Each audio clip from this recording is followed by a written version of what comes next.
Before we get into this special weekend edition of Just the Truth, let me tell you about the latest special from Mike Lindell at MyPillow. The standard MyPillow, normally $49.98 for a limited time only, just $14.88 with promo code Joey. Go to MyPillow.com, click on the radio listener specials, and see all the specials. There's a limited quantity of just 10 at this special price. That's $14.88 with promo code Joey. Thanks for joining me in the PhD Weight Loss Studio. To lose weight for the last time, visit myphdweightloss.com. Today we're going to talk about one of the biggest community cleanup efforts in America. Keep America Beautiful's Greatest American Cleanup. It's a coast-to-coast push to make our neighborhoods cleaner and greener, built on an award-winning program that already mobilizes thousands of communities every year. And heading into 2026, there's a big patriotic twist.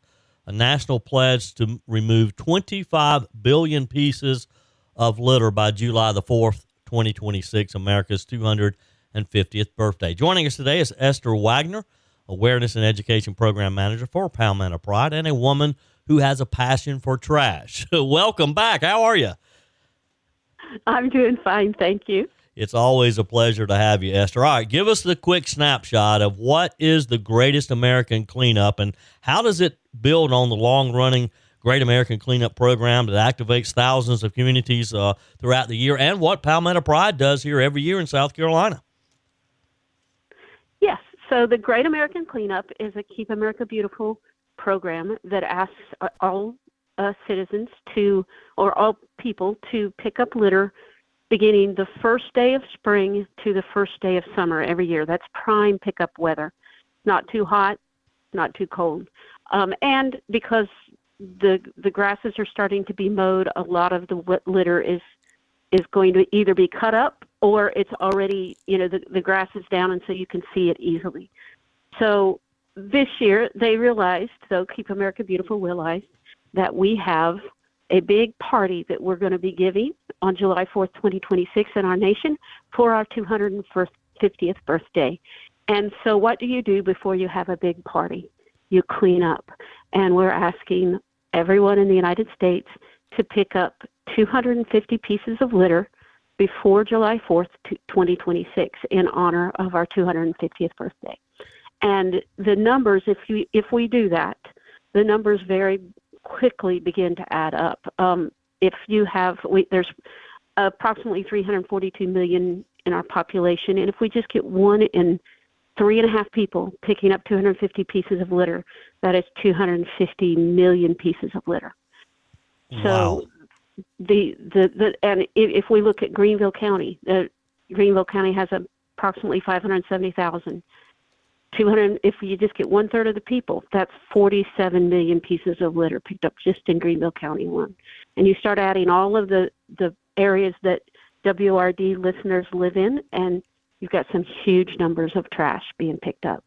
So Palmetto Pride is we house Keep South Carolina Beautiful. We are the litter prevention organization in South Carolina, and we always have, we provide supplies. You can you can get on our website, you can contact us, you can even turn in, we have a form that you can fill out for a supply request. You can request bags, gloves, pickup sticks. You can also contact your local Keep South Carolina Beautiful affiliate, Keep Greenville County Beautiful, Keep Spartanburg Beautiful, number of those. So there are many places that you can go to get, or you can just grab a grocery bag out of your, Sure. It doesn't have to be a big bag. Sure. And it doesn't take long to pick up 250 pieces. I did it, really tiny pieces, took me about 30 minutes back in February. I did it. So that's a pretty simple goal, 250 pieces of litter. Yeah. And if you'd like additional information, the website that Esther is referencing is palmettopride.org, palmettopride.org. Yes. But now, Esther, you shared with me that you have a bit of a different personal pledge of your own. Talk with me about that. Well, 250 pieces is just too easy.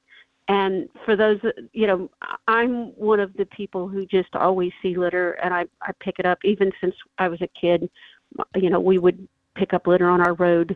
And so I realized 250 pieces was going to take just a short time, and so I committed to picking up 250 bags of litter. Wow. Now, this started July 4th, 2024.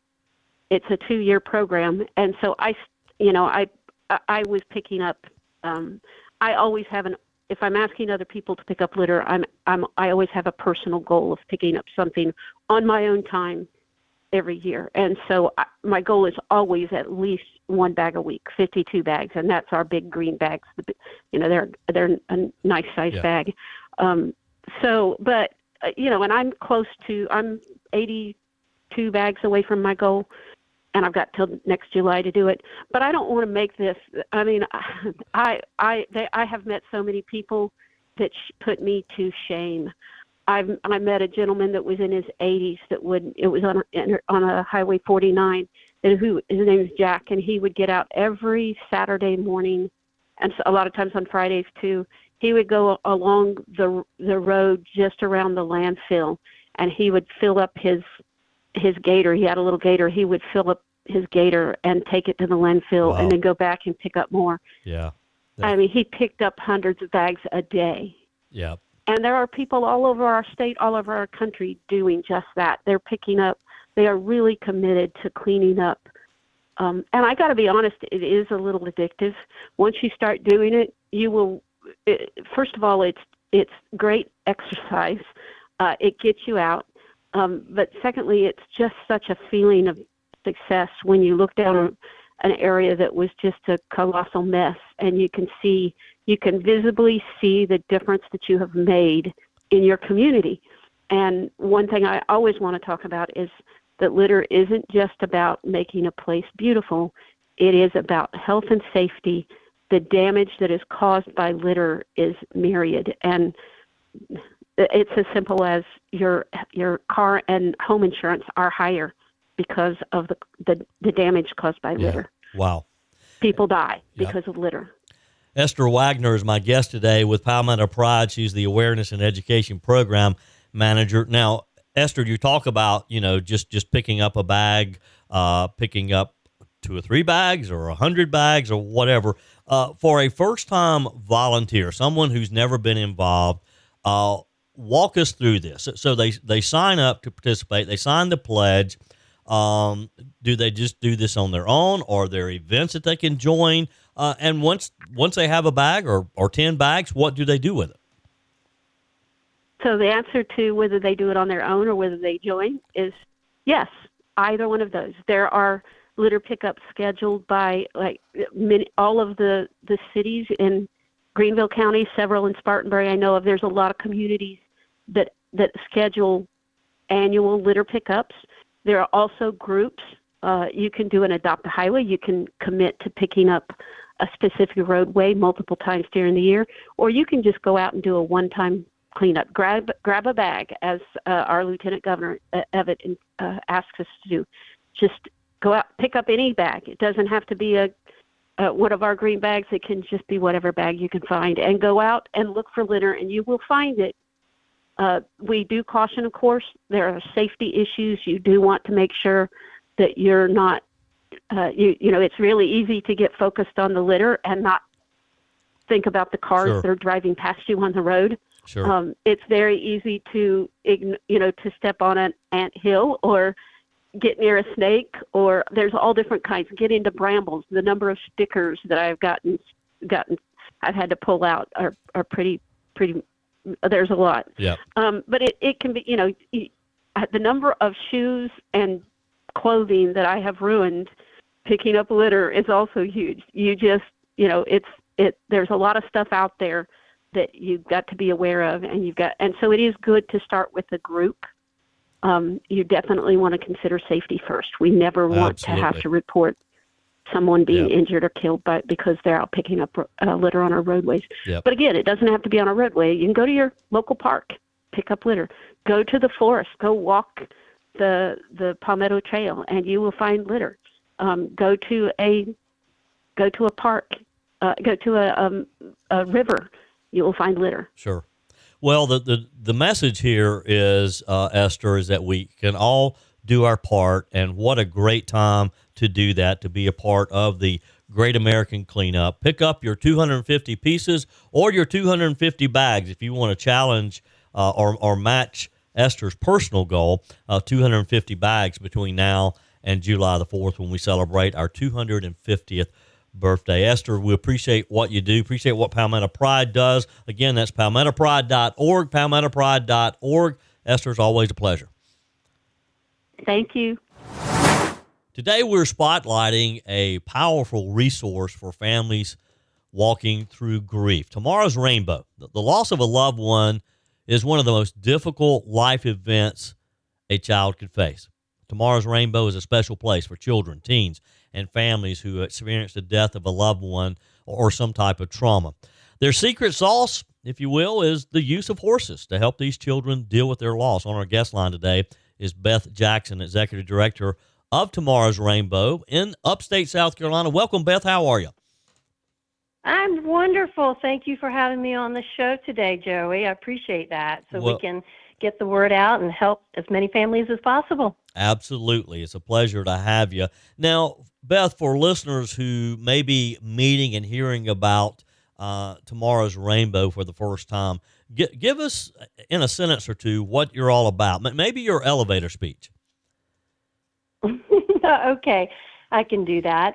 So when my family farm went into a trust, and I have been teaching special ed for 20 years, what I found is there was so much more that the kids needed than just learning academics that I went to discover what equines can do because I knew kids and I knew horses.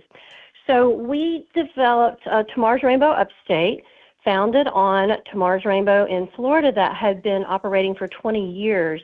We offer peer support groups that incorporate just the power of being around others their age going through the same sort of situations, and then infuse that with the power of horses, which are the only animal in nature that can truly reflect how you're feeling inside.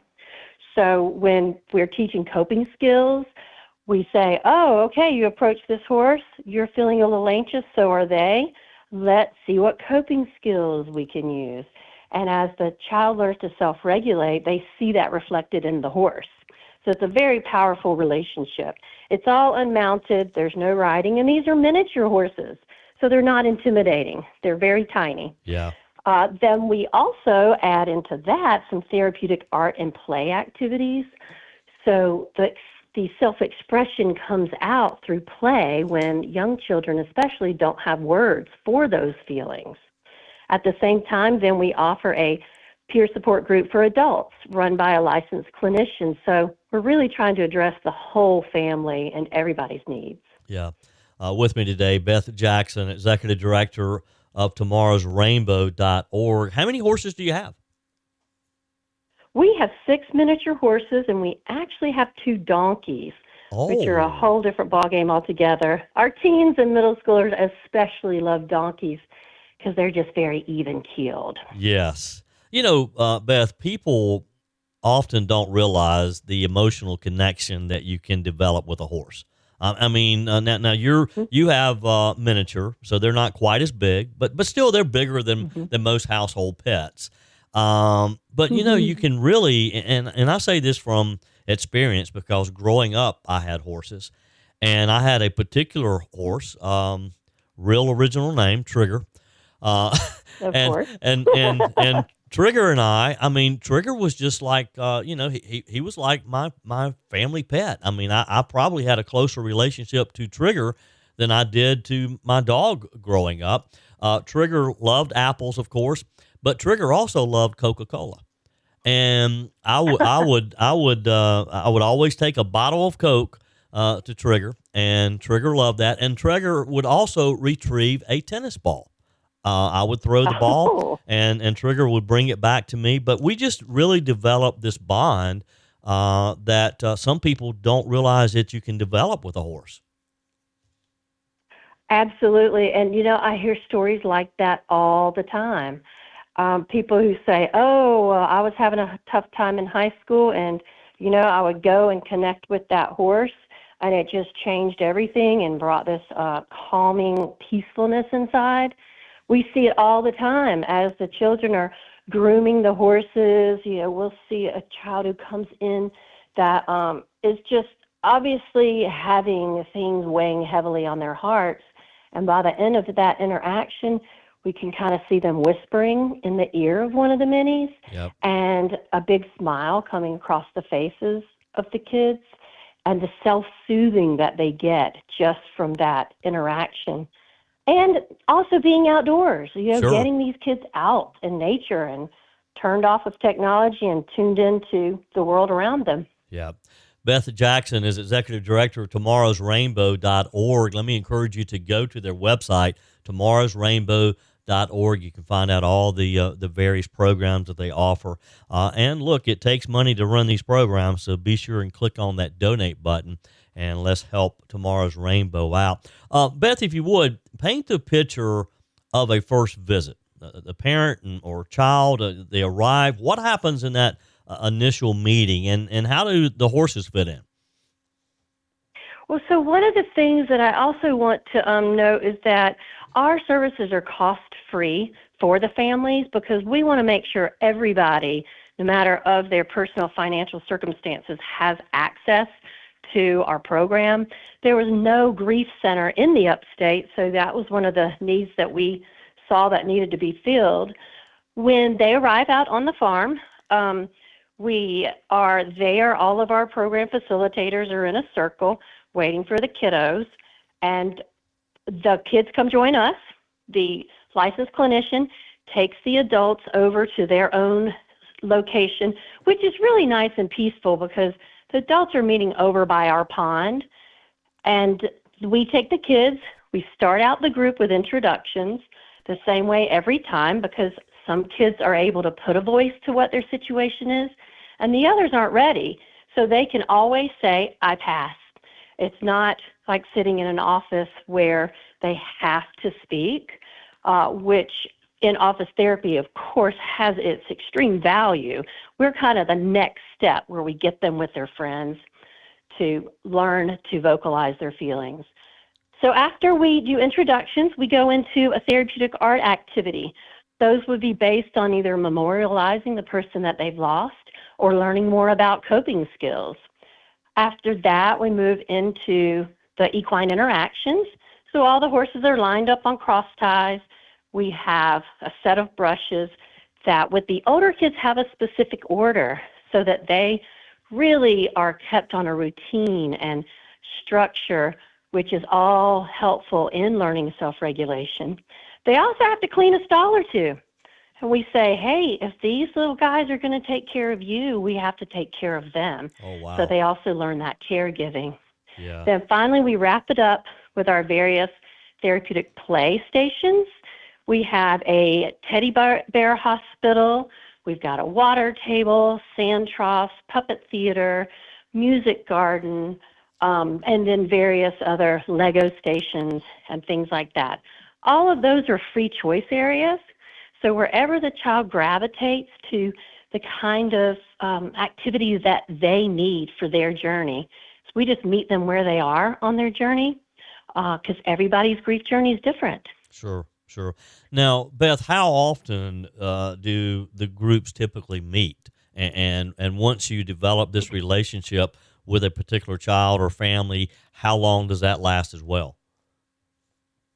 Our groups meet twice monthly. The younger kids, ages 3 to still in 5th grade, are on Saturday mornings from 9 to 10:30. Our older middle and high school students, they come on Thursday evenings from 6 to 7:30. And the nice thing is that it's completely open-ended.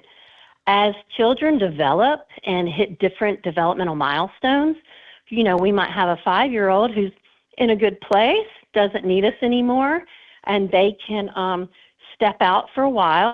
Let's say that all of a sudden they're 9, 10, and their views on death are more concrete and they're starting to struggle again, then our doors are always open. There's no finite number of weeks they can attend. We want to be there through their entire journey. Yeah. Beth Jackson is with me today. Now, Beth, Tomorrow's Rainbow is you're local here in the upstate of South Carolina, but the organization actually, as I understand it, started in Florida, and you saw the need to expand it here to South Carolina.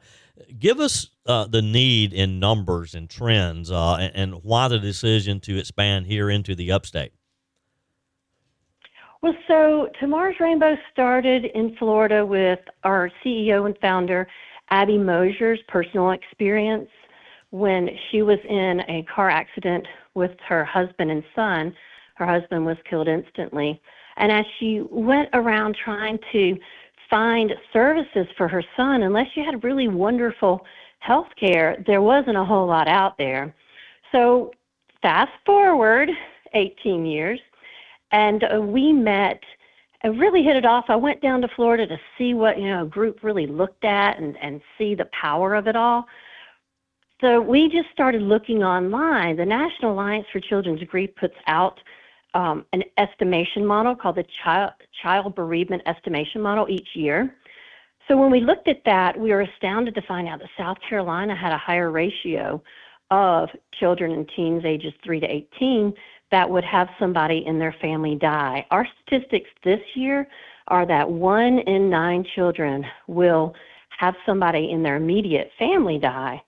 And that doesn't even include friends, classmates, other people in the community. In Florida, it wasn't that high, so we thought, wow, there is so much need in South Carolina. I had the farm, I had the child knowledge, and it just made sense to bring it here. The wonderful thing is also that all of the funding that I raise in the Upstate stays in the Upstate. Yeah. It's not like a franchise where Florida is getting anything from it. In fact, one of my first questions was, okay, if you expand, what's in it for you? The answer was, we're just helping more kids. Sure, exactly. We're just, yep. Yep. For folks who may be listening and they're saying, okay, how can I help? What are some of your biggest needs right now? And is there an opportunity? I mentioned earlier, of course, you can go to the website, tomorrowsrainbow.org, click on the donate button. But what about volunteer opportunities and other ways that people might be able to help? Absolutely. We depend so highly on our volunteers because really time is the most valuable asset that anybody has. So we love our volunteers. There are a variety of ways to get involved. One of the most important ones are our program facilitators that say, okay, I will dedicate my time twice a month to one of our groups. That comes along with a 15-hour training that goes through child development, grief, what is grief, what isn't grief, how to peer facilitate a group. So that's a more intensive one. We also have people who just want to come out and do a special project or do some gardening. A farm takes a lot of work on so many levels. Yeah. Then we have our corporate business sponsors, and they like to do different projects. We've had different ones create some of our flower beds. ScanSource just finished up our new teddy bear hospital. We actually have a ribbon cutting on the 23rd at the farm at 4:30 to honor that. Wow. And we've had Girl Scouts work on our musical garden. We've got an Eagle Scout who's going to start working on our memorial garden. There's just a variety of ways. We also have our annual festival called Pony Partner Roundup on October 19th. It's a Sunday afternoon from 1 to 4. It's our big fundraiser of the year.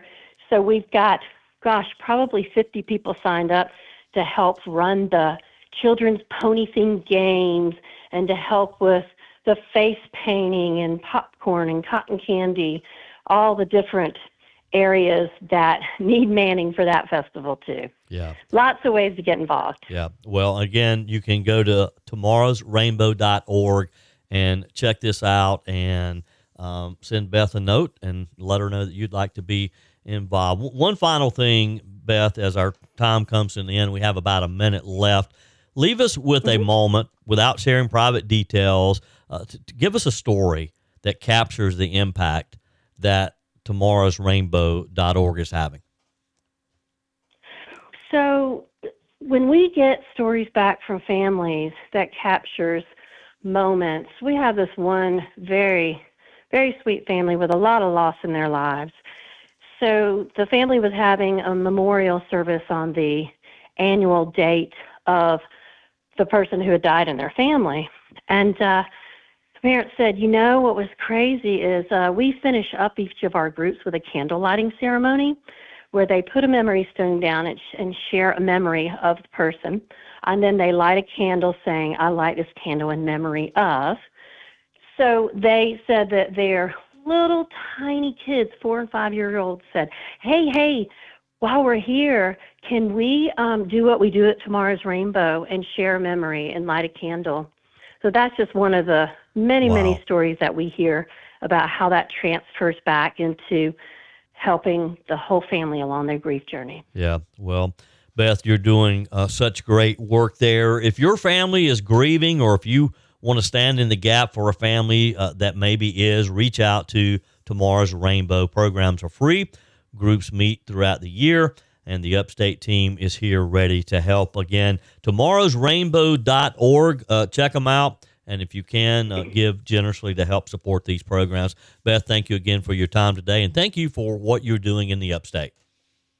Well, Joey, thank you, because we have a wonderful community here, and the more we all do together, the better our entire community is. So true.